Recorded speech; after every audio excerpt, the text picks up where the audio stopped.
Halo teman-teman semua, apa kabar? Semoga semuanya baik-baik saja. Kali ini sambil saya melakukan atau melanjutkan aktivitas saya, setelah ini saya harus mengontrol dan ngecek progres tim saya sedang kerja di proyek-proyek saya. Saya akan menjawab beberapa pertanyaan dari teman-teman yang sudah masuk ya di message saya. Mungkin salah satunya saya akan bahas di sini tentang bagaimana sih tips untuk memilih rumah yang baik gitu. Dalam topik ini ya, itu yang saya tangkap adalah membeli rumah yang sudah jadi nih teman-teman dalam topik ini ya. Baik, mungkin saya akan berbagi dan sharing ke teman-teman menurut pendapat saya bagaimana sih cara memilih rumah atau properti ya, tempat tinggal kita yang pas lah untuk kita secara garis besar ya, secara garis umumnya. Jadi yang pertama adalah ketika kita mencoba untuk memilih rumah, kita harus cek dulu lokasi. Itu yang pertama, lokasi. Nah, kita cek dulu lokasi. Sebelum lokasi, kita juga cek dari segi budget ya, budget untuk kita membeli rumah itu. Nah, setelah itu lokasi juga itu harus kita perhitungkan teman-teman. Kenapa kita memperhitungkan lokasi? Nah, ini kalau misalnya rumah ini kita untuk tempat tinggal, kita harus memikirkan bagaimana akses dari jarak kita tempat kita kerja teman-teman. Bagaimana aksesnya itu dan berapa jaraknya.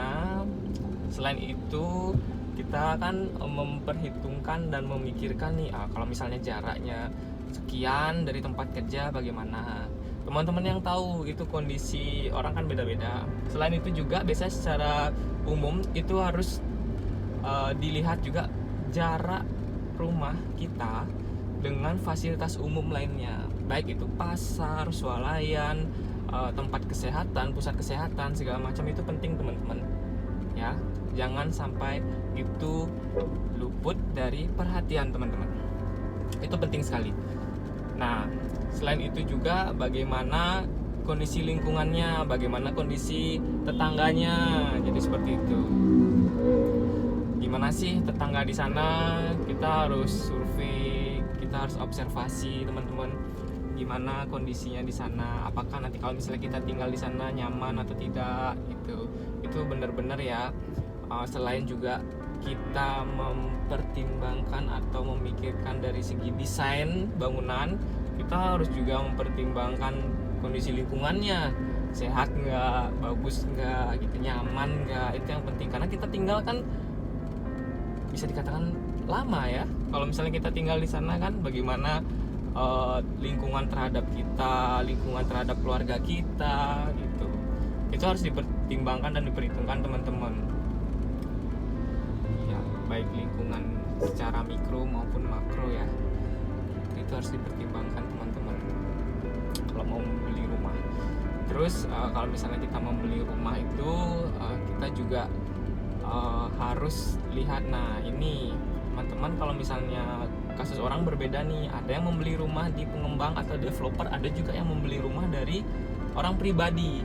Nah itu juga kita harus cek benar-benar surat-suratnya segala macam, itu harus dicek. Jika tidak paham teman-teman di bidang itu, tanyakan ke teman-teman yang lebih paham atau konsultasikan, bisa tanya-tanya di notaris segala macam biar transaksi ketika sudah oke itu aman. Jadi gitu teman-teman, jangan takut untuk bertanya, karena kalau misalnya kita nggak tanya itu bahaya sekali. Jangan main-main ya dengan kita membeli properti itu, uangnya kan nggak sedikit. Jadi seperti itu. Nah terus apalagi yang kita pertimbangkan teman-teman, yaitu si penjual itu kita harus tahu juga track recordnya. Kalau misalnya pengembang ya, developer, terus kalau misalnya kita beli dari orang pribadi, itu kita juga harus mengenal baik bagaimana orang itu, kenapa sih rumah itu bisa dijual. Jadi kita harus tahu dong historinya seperti apa ya kan, kita harus tahu kurang lebih seperti itu sih teman-teman ya. Yang pertama adalah sesuaikan budget itu. Yang kedua cek lokasi strategis atau tidak, sesuai kebutuhan dan cocok nggak sama kondisi teman-teman. Terus habis itu cek juga sih masalah kalau misalnya kita membahas harga ya, cek juga pasaran harga rumah itu sesuai atau enggak. Itu biasanya saya cek juga. Kita cek juga di daerah itu emang berapa sih harganya segala macam. Dan kalau misalnya kalian mau nego ya silahkan nego kalau bisa, karena di properti itu bisa banget kita negosiasi sampai banyak juga kita bisa nego kalau misalnya kita bisa mengambil hati si penjual ya. Iya, percaya atau tidak, karena di properti itu itulah uniknya, kita bisa nego habis-habisan sampai harga cocok ketemu dan deal dari dua belah pihak. Jadi kurang lebih seperti itu yang dipertimbangkan. Jadi dari segi budget juga harus dipertimbangkan teman-teman. Terus ya dari segi teknis adalah mungkin saya kasih saran, dan kalian jangan lupa juga cek dari bangunan itu sendiri ya. Apa yang dimaksud dengan cek bangunan itu sendiri? Bagaimana sih bangunan itu, dalam arti begini teman-teman. Cek juga bagaimana, contoh misalnya kusen pintu, daun pintunya seperti apa kondisinya segala macam. Kita cek aja itu, cek. Terus habis itu kita cek juga bagaimana ada yang bocor atau enggak segala macam, dan itu bisa kita jadikan pertimbangan ketika kita negosiasi. Itu tujuannya teman-teman. Nah kita cek juga bagaimana sih rumah itu, apakah sempat ada rusak segala macam atau sudah diservis dan sebagainya. Nah itu perlu waktu teman-teman. Jadi kalau misalnya beli rumah, beli properti itu jangan gerasa-gerusu, jangan buru-buru, pelan-pelan saja, tapi pasti cek dari segala aspek. Itu kurang lebih apa yang saya sampaikan itu harus cek ya secara umum ya teman-teman, jangan sampai lupa. Jadi jangan sampai beli kucing dalam karung ya, beli kucing dalam karung, jangan sampai kayak gitu ya teman-teman ya. Tutup mata langsung beli cocok oke gitu, jangan juga, nggak bagus juga seperti itu. Kita harus tahu secara detail apa yang sedang kita beli gitu. Apalagi masalah rumah ya, apalagi untuk rumah tinggal itu penting banget.